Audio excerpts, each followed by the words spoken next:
I made a memory book for my dad who is living with Alzheimer's. And today I want to talk a little bit about what I did, why I did it, and why you might want to do something similar for yourself or someone you love.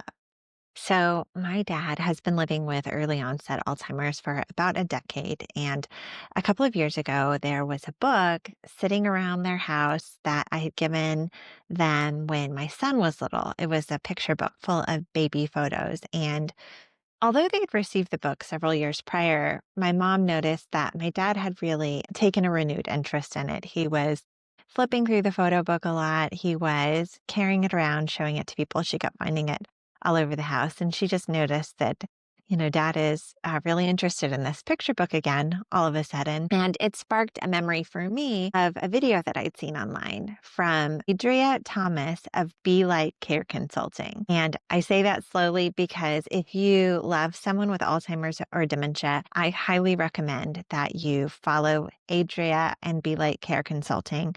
She provides a ton of really awesome insight into helping care for someone dealing with dementia. So, Adria had suggested this idea of a memory book, and some of the tips that I had taken away from her video were to keep sentences short, to use labels on photos, and to keep text big and easy to read. So, my goals for the project were, first of all, to just give him something that he could flip through and see familiar faces and maybe feel a little bit more comfortable, a little bit more at home.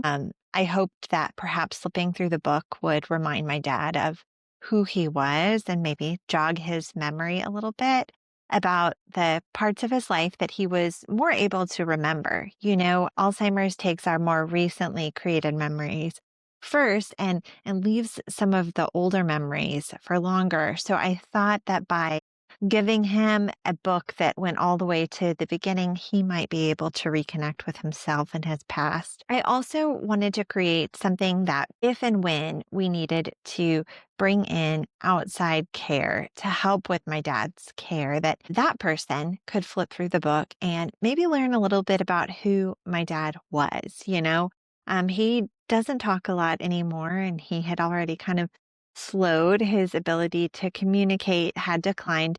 And so I thought that maybe by flipping through a book like this, the caregiver could learn a bit about who my dad was as a person and perhaps find something to connect with him about. Maybe they could flip through the book with him and read it out loud to him and, just have moments of connection with someone who otherwise was a stranger to them. So I got my mom involved and she helped make sure that what I was capturing about my dad's history was accurate.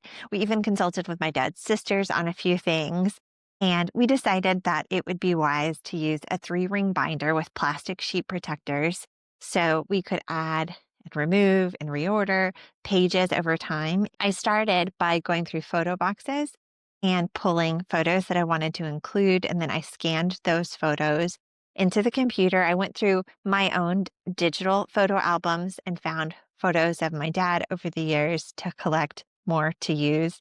And then I started a Google Doc where we made an outline of the pages that we would include. I got my mom to review it and contribute her thoughts. Some places I had placeholders where maybe there was something that I wanted to cover, but I hadn't yet found the right photo. So I reached out to his sisters, and in some cases, I found photos online that supported the gaps in the story. In the end, the book covered everything from my dad's birth, his parents, his sisters, his grandparents. I covered the schools that he attended and the homes that he lived in as a child, the jobs that he held, the sports that he played, his college experience. I went through the era where he met my mom and got married. And then ultimately they had me and then later my sister, the different jobs that he had as an adult and the homes that we all lived in together. I included some of the teams that he coached when we were young and friends he had in town. My dad was really involved in the church and he was really involved in the community.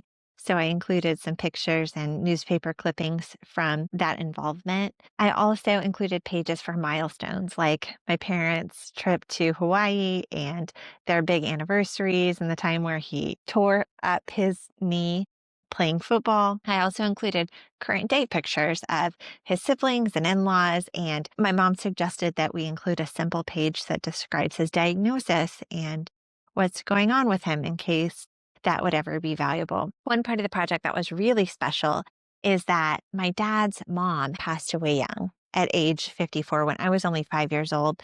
So I only knew her for a short part of my life, but she had kept really well-labeled photos, and I was able to use them in creating the book. I had a photo of my dad at every grade through 12, and that's all because of the work that she did. In that way, I kind of felt like I was continuing a project that she had started, that we were collaborating across the veil, across dimensions on this piece for my dad, which felt really special given that I hadn't gotten to know her for very long. In the end, I built the pages of the book in Google Slides and I printed them out. And as I put the book together, I started sliding the printed pages into the plastic sleeves of the 3-ring binder. And I just really felt like it was more sterile than I had envisioned. So as a last minute whim, I decided to pad the binder and finish it out with my dad's favorite theme, which is most definitely the Houston Astros. I finished the book in the fall of 2023, and I was so excited to get it into his hands because his abilities are constantly changing. And I just knew that the sooner we got the book to him, the more likely it'd be that he would appreciate it. But I was also measured with my expectations because I knew that there was a good chance that he would just set it aside. But I was thrilled when he actually really enjoyed it. So this is a book all about you. Open it up. Me and Mom and Megan worked really hard on it. You know him?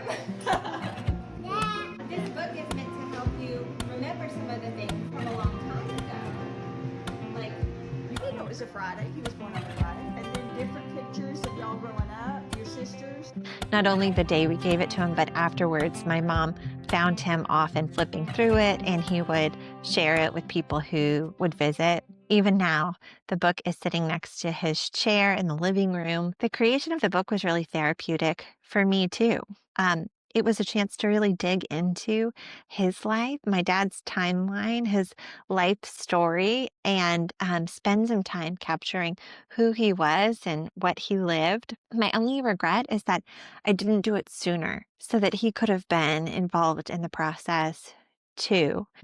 We now know that I inherited my dad's rare genetic mutation that I will develop early onset Alzheimer's disease unless the clinical trial that I'm in turns out to be successful. And that's a part of why capturing stories is so important to me and part of why I've created this YouTube channel.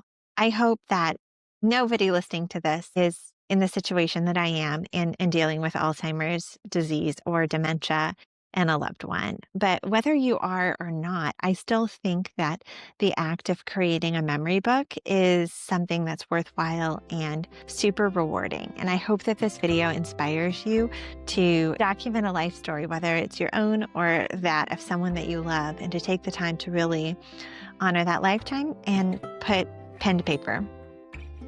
Thanks for listening.